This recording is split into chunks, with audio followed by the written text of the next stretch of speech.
Saudaraku, kedekatan antara Boy William dan Ayu Ting Ting memang bikin netizen baper.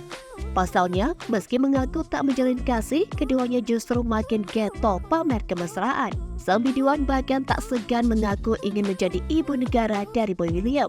Hal tersebut bermula usai dirinya ditanya Boy soal artis siapa yang akan dipilihnya jika ada yang menjadi presiden.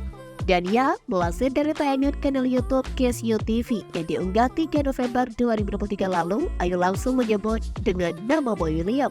Dan Ayu pun menyebut dirinya sebagai calon ibu negara jika Boy William menjadi presiden. Tak hanya itu, Boy William juga menyatakan bahwa Ayu Ting Ting sesuai dengan kriteria pasangan hidupnya. Boy William juga mengaku bahwa Ayu Ting Ting adalah orang yang membawa kebahagiaan terbesar dalam hidupnya. Selain itu, Ayu Ting Ting berjanji untuk selalu menelpon Boy William saat ia sedang sedih. Ayu Ting Ting bahkan tanpa ragu meminta bagian uang bulanan dari Boy William.